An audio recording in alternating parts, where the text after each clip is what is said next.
Good morning, children. So, we are meeting in our new lecture. That is lecture number 5, chapter 3, Movement Towards the New World. Now, see, children, before studying all this topic, I have explained you in detail about all the consequences, all the things which took place at the time of World War II. Am I right, children? जो भी book में दिया है उससे कई गुना ज्यादा मैंने आपको समझाया है. सही बात है? सही है ना? हाँ या ना तो बोलो. Okay. Now, it was a vacation time. We also got break of 15 days, but hardly I could get 8 days because 8 days was there for preparing your new material for first term. And this is the first lecture after vacation I am shooting. So let us revise all these things. And during vacation time, I have seen number of archives. खास करके BBC की एक channel आती है, right? BBC news जो है उस पे कई सारी world war 1, world war 2 related archives है. कई सारी मैंने वेकेशन में ढूंढी, देखी. अब बच्चे लोग जब आएंगे इधर, स्कूल ऑफलाइन जब शुरू हो जाएगा, तो मैं आपको बोलता हूं कि आपको हमारा जो एवी थिएटर है उधर जाएंगे और जो मेरे पास सब लिखा हुआ है, सब मैंने नाम लिख लिए, वो सब आर्किव्स में आपको बताऊंगा ताकि आपको मालूम पड़े हकीकत क्या है. Now let us revise lecture 3 and 4. 3-4. अच्छा, लेक्चर 3 में क्या मैंने समझाया था आपको? Factors leading to world war 2. सबसे बड़ा फैक्टर था injustice to Germany, right? World war 2 होने की वजह क्या थी? Rise of Germany in a sudden pattern. क्योंकि rank injustice was done to Germany at the time of treaty of Versailles, जो मैंने बार बार आपको समझाया है. Rank injustice. जर्मनी को कहीं का नहीं छोड़ा था. German youth were burning with anger, revenge. They were in search of a saviour. और ऐसे माहौल में जर्मनी का जो फुरहर बोलते हैं, डिक्टेटर बोलते हैं, हिटलर, ऐसे माहौल में उसकी एंट्री होती है, right? He established a party, Nazi party, socialist Republic of German people. Aahista Aahista the ideology of Nazi was supporting Germany. उसकी आइडियोलॉजी में रिवेंज का भाव था. His speeches was spellbounded. और आहिस्ता आहिस्ता हिटलर को लोगों ने अपना लीडर स्वीकार किया. और पिछले लेक्चर में मैंने आपको बोला था कि अगर कोई लीडर,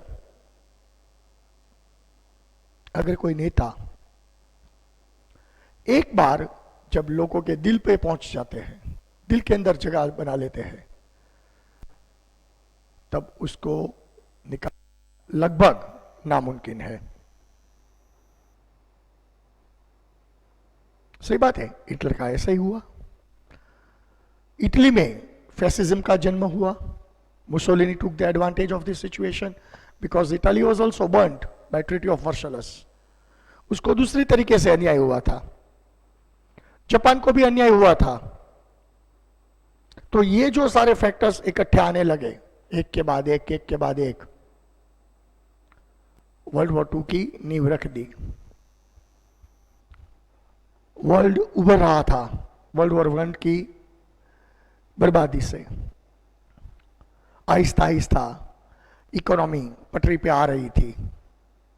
अचानक अमेरिका में स्टॉक मार्केट का क्रैश हो गया, जिसको हम बोलते हैं ग्लोबल डिप्रेशन।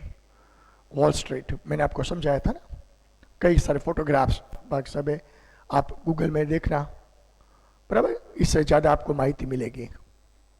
तो ये सारी चीज़ें जब इकट्ठी हुई कि वर्ल्ड वॉर 2 की तरफ इशारा करने लगी।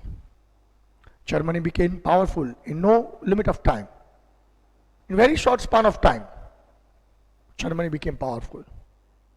एक साइड रशिया में रेवोल्यूशन हुआ 19 में, कम्युनिस्ट सरकार आई, चुपचाप वो आगे बढ़ने लगे कम्युनिज्म के हिसाब से। और जब वर्ल्ड वॉर 2 के करीब पहुंचे तब उसके डिक्टेटर बने जोसेफ स्टालिन, जो हिटलर से भी शक्तिशाली था। आप जोसेफ स्टालिन का बायोपिक आप नेट में से ढूंढो, गूगल में से ढूंढो आप। हिटलर से भी पावरफुल था, लेकिन he did not want Russia to drag into war. वो चुपचाप अपना रशिया संभाल के बैठा था। Russia was making unprecedented progress under his leadership because of communism. All this thing happened. And जैसे जैसे समय बदलता गया, Hitler was sent to jail for his propaganda. In jail he wrote out his book, Führer. He became very popular. And then there was a sudden death of President Hindenburg in 1933, 32-33, and he became the dictator. जब वो Germany के dictator बने, तब से आगे उसने पीछे नहीं देखा था, because he wanted to revenge all the nations who have made injustice to Germany at the time of Treaty of Versailles. एक जुनून पैदा कर दिया था जर्मन लोगों के बीच।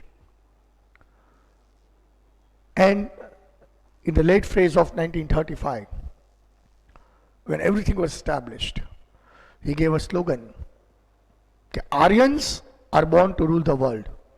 आप बच्चे लोग को 10th स्टैंडर्ड में आप पढ़ेंगे कि बेसिक कल्चर, सबसे पहला सिविलाइजेशन ऐसा माना जाता है, हिस्टोरियंस बोलते हैं कि आर्यंस लोगों ने शुरू किया था। और जो original place of Aryans is Germany. उस वक्त जर्मनी नहीं था, यूरोप था। यूरोप का शायद नाम भी नहीं होगा, मैं 5000 साल पहले की बात कर रहा हूं। उसमें से एक ब्रांच माइग्रेट होके हम जो हमारी आर्य संस्कृति पढ़ रहे हैं भारत की, सेंट्रल मेन रेंज क्रॉस करके, हिंदू कुश रेंज क्रॉस करके वो हिंदुस्तान आए और इंडस नदी के किनारे, जिसे हम सिंधु बोलते हैं, उधर सेटल हुए। And that is why our culture is also called Indus Valley civilisation. है समझ में? Indus Valley civilisation. तो ये जो बातें थी, ये जो काम था, वो चलता रहा और आहिस्ता आहिस्ता समय के साथ ये बदलाव आने लगा। जर्मनी आगे बढ़ने लगा, ट्रीटी ऑफ वर्साइल्स तो उसे डिस्कार्ड कर दी। और अंत में जब इतना समय खराब हो गया, British prime minister, French president tried to convince Hitler कि भैया ये छोड़ दो सब, क्योंकि उन लोगों को भी डर लगा था। और सबसे बढ़िया बात ही थी कि जो भी ट्रीटी ऑफ वर्साइल्स में बोला गया था कि ये करने का, वो करने का, वो सब हिटलर ने बंद कर दिया। और जो नहीं बोला था वो सब शुरू किया। Expansion of army, navy, air force, right? मैंने आपको बताया था उस वक्त हिटलर ने दुनिया का सबसे पावरफुल, सबसे बढ़िया उसका ड्रीम जहाज बनाया था, वॉरशिप, जिसको हम बोलते हैं बिस्मार्क। उस समय की टेक्नोलॉजी के हिसाब से बिस्मार्क ऐसा खतरनाक था कि वो पूरे अटलांटिक ओशन के रूट को रोक के बैठा था। और number of ships were ड्राउन्ड, whether they were commercial और नॉन कमर्शियल। सप्लाई लाइन तोड़ दी थी ताकि अमेरिका यूरोप को मदद ना कर सके और हिटलर अपना बदला ले सके। हिटलर का देख के जापान में भी मिलिट्रिज्म डेवलप हुआ। Party supporting military government came into power. और एम्परर हिरोहितो जब रिटायर हुए उसके बाद जापान की गद्दी संभाली थी मेजी ने। He was a strong supporter of militarism, खुलेआम मिलिट्री को सपोर्ट किया। और हिटलर का देख के जापान ने उससे भी बढ़िया जहाज वॉरशिप बनाया था, क्योंकि जापान पे एज पर ट्रीटी अमेरिका और इंग्लैंड ने पाबंदियां लगाई थी। Japan was force to reduce its navy power up to 35%, मतलब 65% उसको निकाल देने का। यह तो सरासर नाइंसाफी हुई। जापान रिडक्शन के लिए राजी भी हो गया, लेकिन ट्रीटी ऑफ वर्सलिस में जो गेन था वो तो जापान को मिला नहीं, जापान को तो गंवाना पड़ा। उसने जो वर्ल्ड वॉर 1 के वक्त आसपास के प्रदेश जीते थे वो भी वापस देने पड़े, तो जापान को तो कुछ नहीं बचा। तो फिर काहे का हम ट्रीटी का पालन करें, काहे को हम माने if there is no benefit. तो ये सारी चीजें हुई। जर्मनी का देख के जापान ने उससे भी बढ़िया वॉरशिप का निर्माण किया, यामाटो। वॉरशिप का नाम था यामाटो, आप सर्च करना, राइट। यामाटो, शायद मैं लिखता हूं इधर, Yamato. This was the name of a worship, you can see, right. ये आप सर्च करना, लिखना Japanese worship world war 2 Yamato, right. It became the flagship of Japanese navy. उसकी नाक बन गया था।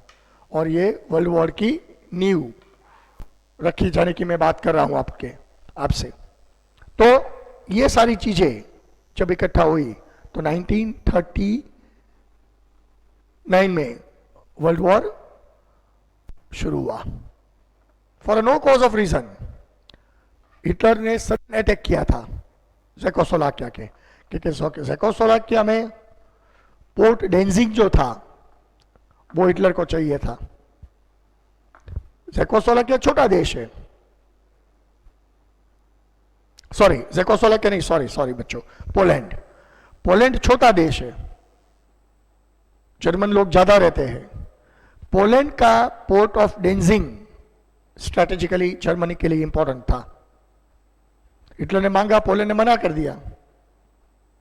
क्लेम किया था पोर्ट ऑफ डेंजिंग पे, हिटलर ने मना कर दिया कि भाई ये थोड़ी हो सकता है, आप जो दे दो। हमारा भारत का पाकिस्तान के बीच कश्मीर इश्यू चल ही रहा है ना। पाकिस्तान 70 साल से बोल रहा है कश्मीर दे दो, कश्मीर दे दो। जैसे कोई कहा शाकभाजी की दुकान है, आलू लो, प्याज लो या भिंडी ले लो, ऐसे शॉपिंग करके चले गए, कश्मीर बोला दे दिया। जैसे पोर्ट ऑफ डेंजिंग थोड़ी पोलैंड देने वाला था। हिटलर ने पोलैंड पे सरप्राइज अटैक किया, and that attack in history is called blitzkrieg. तब से जाके डिक्शनरी में ये वर्ड ऐड हुआ, blitzkrieg, as fast as lightning, right. Blitzkrieg नाम था, BLITZKIRG,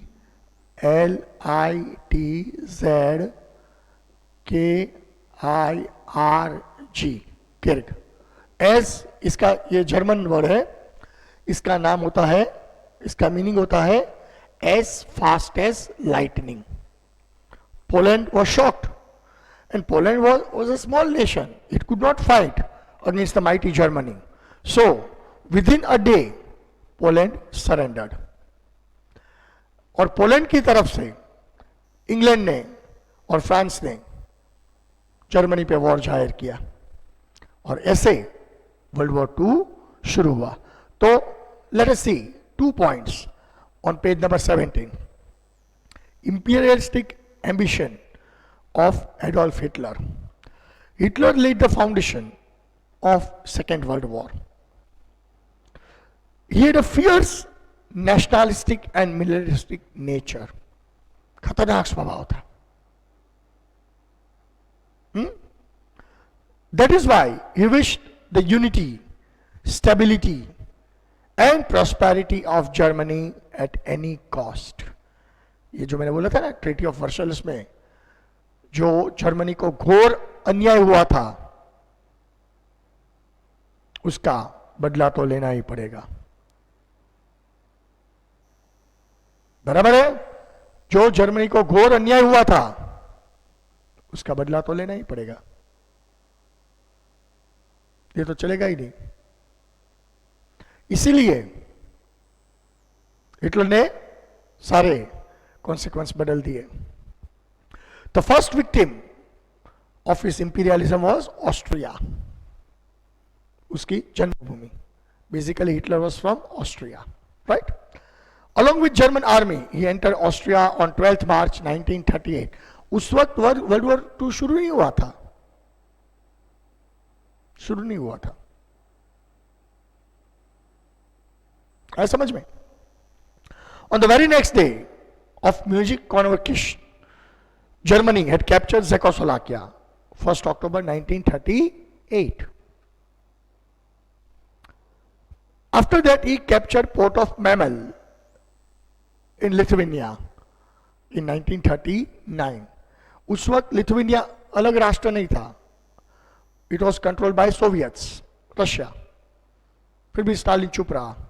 ठीक है, Russia was in the building stage. उसको वॉर नहीं चाहिए थी.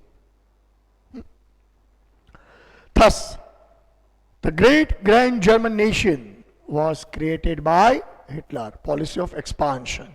जर्मनी का मैप चारों ओर से बड़ा होना चाहिए. ईस्ट में से जर्मनी बढ़े, नॉर्थ में से बढ़े, वेस्ट में से बढ़े, साउथ में से बढ़े. वो ऐसा चाहता था कि पूरा यूरोप का मैप वाइप ऑफ कर देने का है और यूरोप की जगह जर्मनी लिखना है. Greater Germany. है समझ में? Thus, his imperialistic policy was the main cause of World War II. पक्का? Then, attack on Poland. मैंने अभी बोला छोटा सा पोर्ट है, पोर्ट ऑफ डेंजिंग. पोलैंड को बोला कि भैया हमको दे दो. पोलैंड ने मना किया. कैसे थोड़ी दे देगा. बिकॉज हिटलर ने क्या पहले बोला था, मतलब व्हाट वाज हिज कैसे क्या बोलते उसको, उसने बार बार वो जो स्पीचेस देते थे उसमें बार बार ये जिक्र हुआ था कि Germans are born to rule the world. पूरी दुनिया पे हुकूमत करने के लिए जर्मन्स बने हैं. And Aryans are the pure blood. Aryans are made to rule the world. इसीलिए सारे देश में खौफ फैल गया था, क्योंकि बेसिकली आर्यन का जन्म स्थल जर्मनी है. मतलब इनडायरेक्टली वो ऐसा बोलता था कि Germany is born to rule the world. इसीलिए अपने आर्मी का बेस स्वस्तिक रखा था. आप देखो हमारे हिंदू समाज में when we are having any auspicious moment at my home तो हम साथिया लगाते हैं, स्वस्तिक जिसे बोलते हैं. That swastik was a symbol of German army, Hitler, right. तो इसीलिए उसने पोलैंड पे हमला किया पोर्ट ऑफ डेंजिंग की वजह से. पोलैंड ने पोर्ट ऑफ डेंजिंग का मना किया तो एक ही दिन में हिटलर ने पूरा पोलैंड ले लिया. Poland fail with in 24 hours, right. German attack on Poland, the immediate cause. As mentioned above, causes made the whole world sit on the heap of ammunitions. पूरी दुनिया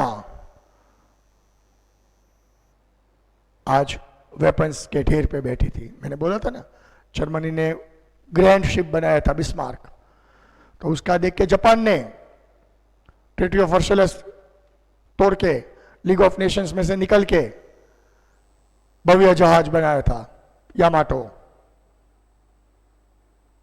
अगर एक देश मिलिट्री का एक्सपांशन करता है तो स्वाभाविक है दूसरा देश भी सोचेगा, क्योंकि if you are manufacturing weapons, it does not mean कि weapons are made for war.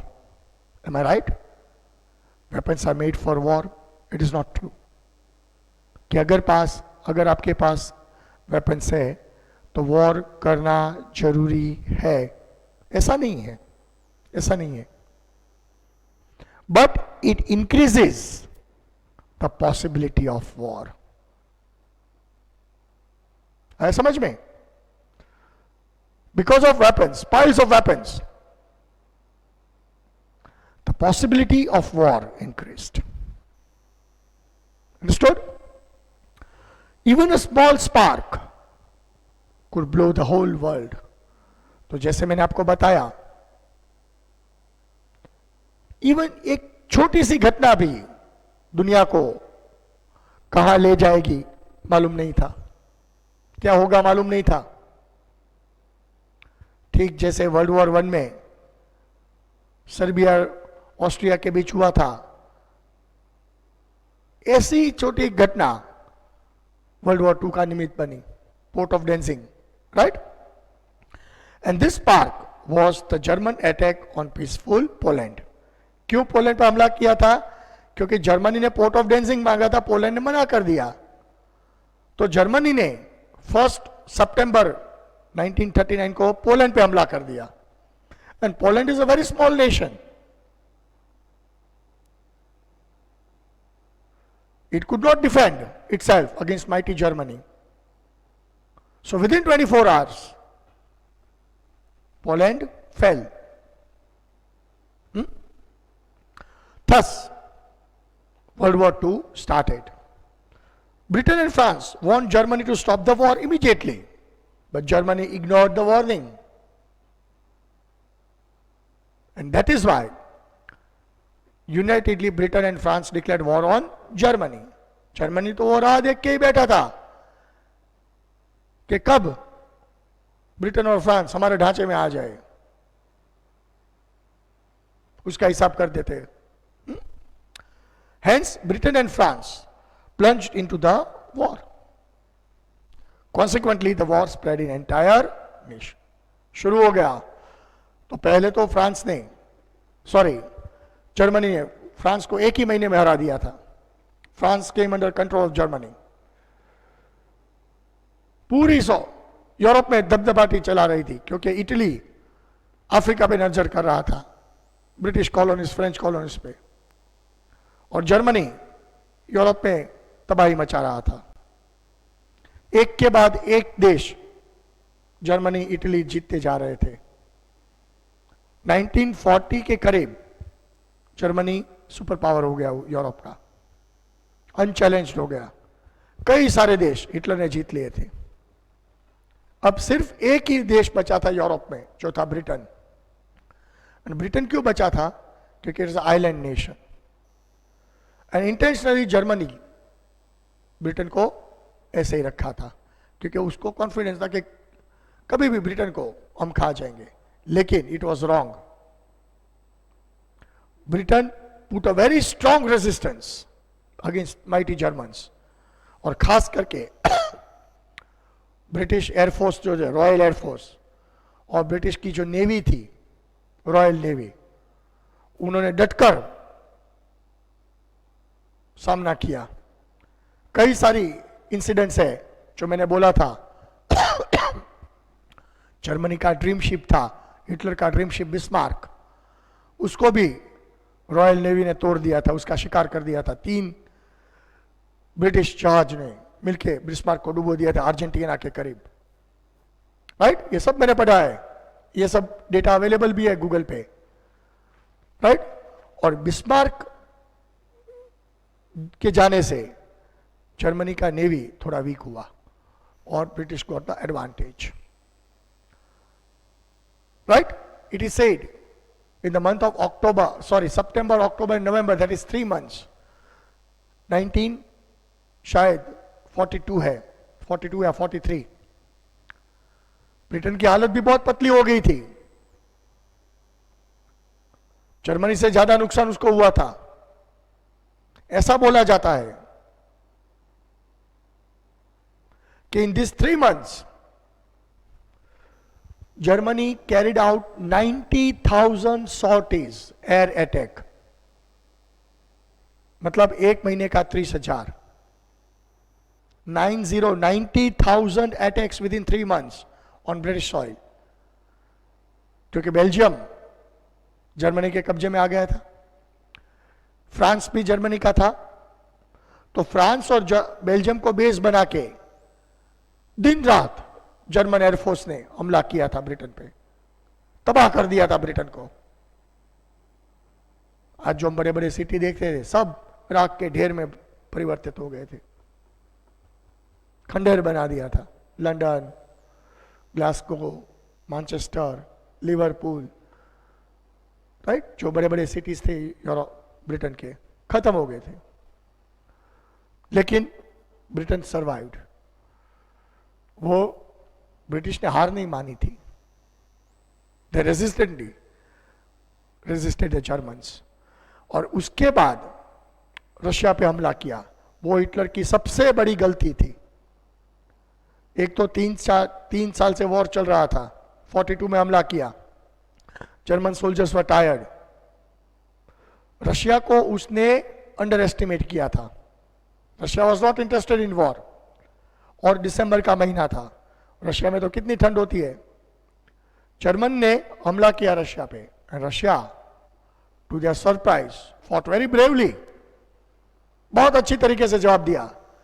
And for the first time German had to retreat from Russia. Russians ने भी डटकर मुकाबला किया और वॉर का फॉर्च्यून चेंज हो गया. हिस्ट्री में ऐसा लिखा है कि अगर हिटलर ने ये ब्लंडर नहीं किया होता, अगर रशिया पे हमला नहीं किया होता, तो आज हम अलग हिस्ट्री पढ़ते होते. और रशिया के साथ तो उसकी फ्रेंडशिप ट्रीटी भी थी वर्ल्ड वॉर 2 के पहले. फिर भी breaking that friendship treaty, Germany attacked Russia. And that was the biggest blunder committed by Hitler. War के फॉर्च्यून्स चेंज हो गए. दूसरी भूल यह थी, पर्ल हार्बर पे जापान ने हमला किया. पर्ल हार्बर बेसिकली यूएस का नेवी स्टेशन है, बराबर है. Sudden attack on Pearl Harbor. अभी तक अमेरिका न्यूट्रल था, but America retaliated and America declared war on Japan and America join the war. Russia पे गलती की हिटलर ने, जापान ने गलती की अमेरिका पे, और पूरी फॉर्च्यून्स चेंज हो गई. है समझ में? एंड सेकेंडली, ये सारी चीजें होने के बाद वर्ल्ड वॉर 2 के फॉर्च्यून्स चेंज हो गए और आर्मी भी थक चुकी थी. People were also fed up of war. 1945 का साल आया. सबसे पहले इटालियंस लोगों ने मुसोलिनी को जाहिर में फांसी दे दी थी. जो मुसोलिनी एक समय इटली का हीरो था, मसीहा था, आज वही कम्युनिस्ट लोगों ने, उसके ही पार्टी के लोगों ने मुसोलिनी को मार दिया था. मुसोलिनी का डेथ देख के मैंने एक आर्टिकल पढ़ा था. People were so much in revenge against Mussolini कि उसकी डेड बॉडी को घसीटते थे, पोल पे लटकाया था चौराहे पे मिलान में. एक आर्टिकल था कि एक बंदे ने तो उसकी डेड बॉडी में 3-4 गोलियां चलाई थी. कोई उसके सर को किक कर रहा था, लाते मार रहे थे, इतनी नफरत हो गई थी मुसोलिनी पे, इटालियंस को। तो ये देखकर हिटलर बौखलाया था कि अगर मैं हारा, और रशियंस बर्लिन तक पहुंच गए थे, इधर से अमेरिका, फ्रांस और इंग्लैंड का कंबाइन अटैक था, तो इसीलिए जब ये चीजें आगे चली तो ऐसा हुआ, हिटलर भी बौखला गया और अपने जो टॉप कमांडर्स थे, मिलिट्री पीपल, उसको इसने स्पष्ट बोला कि अगर जर्मनी हारा और अगर मैं मर गया कि मैं जिंदा तो पकड़ाऊंगा नहीं, और मेरे को मालूम है अगर मेरे को जिंदा पकड़ लिया तो मेरी क्या हालत होगी। अगर मैं मर गया तो मेरी डेड बॉडी को जला देना, लेकिन दुश्मन के हाथ नहीं आनी चाहिए। और वैसा ही हुआ। जून 30 को जब बर्लिन चारों ओर से घिर गया था, ईस्ट में से रशिया था, नॉर्थ वेस्ट साउथ में से अमेरिका, ब्रिटेन, फ्रांस था, बर्लिन टूटने वाला था। हिटलर ने रात को अपनी पत्नी के साथ, अपनी प्रिय डॉगी के साथ सुसाइड किया, अपने आप को गोली मार दी और उसके शव को रातों रात जला दिया गया ताकि उसकी राख भी दुश्मनों के हाथ ना लगे। यूरोप में वर्ल्ड वॉर 2 खत्म हुआ।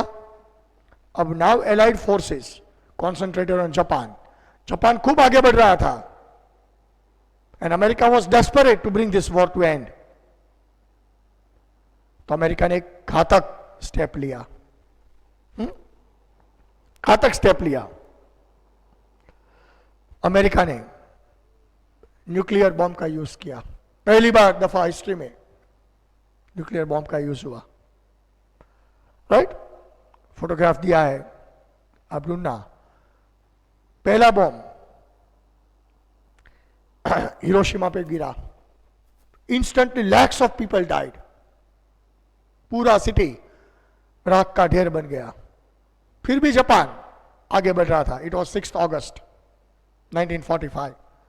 फिर भी जापान सरेंडर नहीं हो रहा था, इसीलिए अलाइड ने दूसरा स्टेप लिया। 9 अगस्त को विदाउट एनी वार्निंग, दूसरे बॉम्ब में वार्निंग दी गई थी, पैम्पलेट्स गिराए थे, attention Japanese people surrender yourself, लेकिन जापान इग्नोर्ड द वार्निंग। और 9 अगस्त को दूसरा बॉम्ब गिरा नागासाकी पे, दोनों सिटी तबाह हो गए, lakhs of people died. And Japan on 11th August 1945 unconditionally surrendered. World War II came to an end. That was outlined. Let us see. With the commencement of World War II, the world was again divided into two groups. On one side, it was group of allied nation, that is England and France. And on the other side, it was group of Axis nation comprising of Germany, Italy and Japan.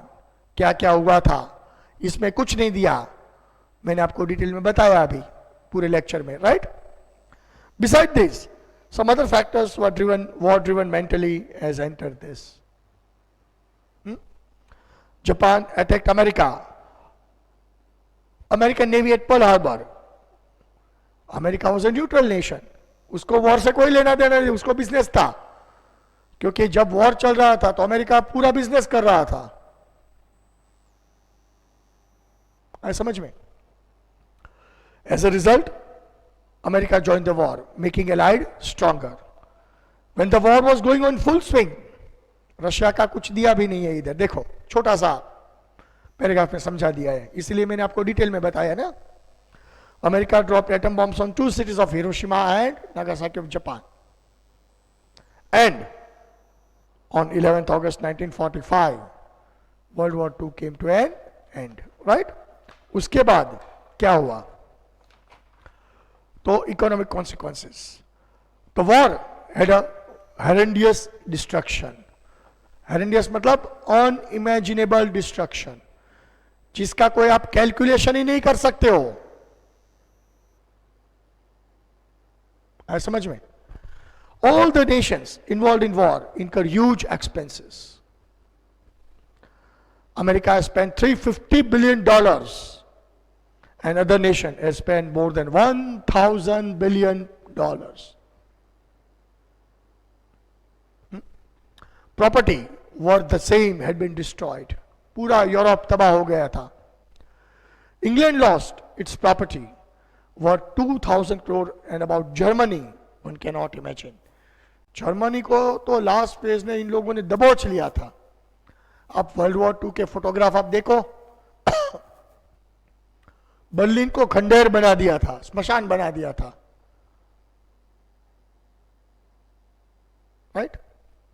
The nation of the world gave more importance to the production of arms and ammunitions. So,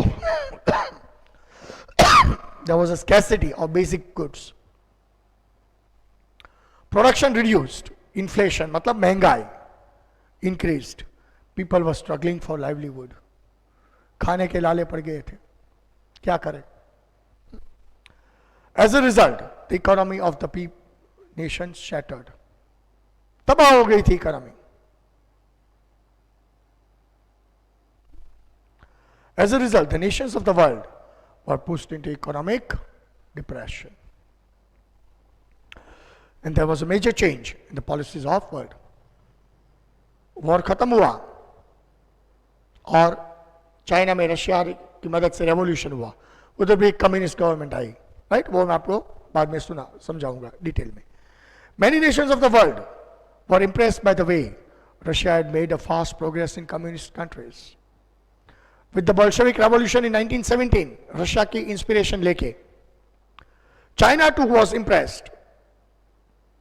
Japan had become weak after Second World War. Right? Under these circumstances, it lost control over China and China became free. Taking advantage of this, underline this line, Mao Zedong established a communist government in China in 1949. ये China की बात थी. अभी world war 2 में Russia और America दोनों साथ लड़े थे जर्मनी को दबाने के लिए. लेकिन आगे जाके दोनों में ऐसी कौन सी अनबन हो गई कि वर्ल्ड वॉर 3 का आगाज होने लगा. That is called cold war. क्यों? क्योंकि रशिया में कम्युनिस्ट आइडियोलॉजी है. Communism means all the factors of production is owned by state. सब कुछ सरकारी. There is no place of capitalism. America में डेमोक्रेटिक आइडियोलॉजी है, मतलब कैपिटलिज्म है. और वास्तविकता ये है, कम्युनिज्म और डेमोक्रेसी दोनों कभी एक साथ नहीं चल सकते. सो क्लैशेस होने लगे क्योंकि अमेरिका, इंग्लैंड, फ्रांस और ब्रिटेन, ये चारों के army chief, military commanders were handling Germany from Berlin. इसमें 3 डेमोक्रेटिक थे, 1 कम्युनिस्ट थे. तो इंटरनल क्लैशेस होने लगे और ये इंटरनल क्लैशेस को कोल्ड वॉर बोलते हैं. A war without weapons. मैं जो बोलता हूं वो आप रिजेक्ट करेंगे, आप जो बोलेंगे वो मैं रिजेक्ट करूंगा. Difference of ideology. क्योंकि अमेरिकन आइडियोलॉजी डेमोक्रेटिक आइडियोलॉजी थी, कैपिटलिस्टिक आइडियोलॉजी थी. रशियन आइडियोलॉजी सोशलिस्टिक आइडियोलॉजी थी. तो दिक्कतें आने लगी और वर्ल्ड वॉर 3 का आगाज होने लगा, cold war. After world war 2, the world was divided into 2 super powers. One was headed by America. Russia ने भी अपना स्ट्रेंथ बता दिया था स्टालिन की लीडरशिप में. Right? And other by Russia. During the war, both the nations were friends. But after the war, the difference of opinion went on increasing. क्यों difference of opinion होने लगा था? दोनों की आइडियोलॉजी अलग थी. एक की कम्युनिस्ट आइडियोलॉजी थी, दूसरे की डेमोक्रेटिक आइडियोलॉजी थी. दोनों ईस्ट वेस्ट है. आया समझ में? Thus, the democratic America and the communist Russia became opposite to each other. Small nations of the world joined these 2 groups according to their convenience. Polarisation होने लगा, कई देश अमेरिका के बगल में चले गए, कई देश रशिया की पनाह में चले गए, right? The war of words and the war of ideology between two super power started. आप जो बोलो मैं रिजेक्ट करूंगा, मैं जो बोलूं आप रिजेक्ट करोगे, which created the atmosphere of war without weapons, which is called Cold War. Many times the situation of the third war was created. तो ये था वर्ल्ड वॉर 2 का अंतिम पड़ाव. उसके बाद नई अरेंजमेंट है, क्या है वो हम आगे के लेक्चर में देखेंगे. I hope you understood all this things, right? Now children, it is your time to take your homework. Come on.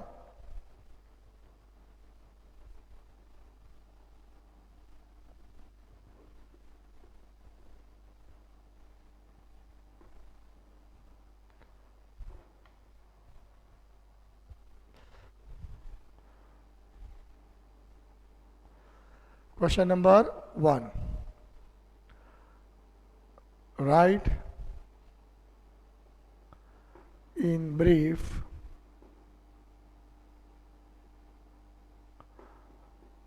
the main events which took place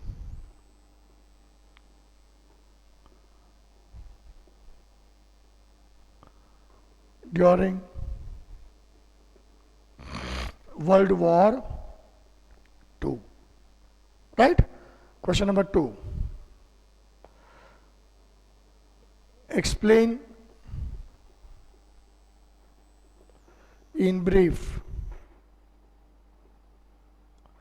economic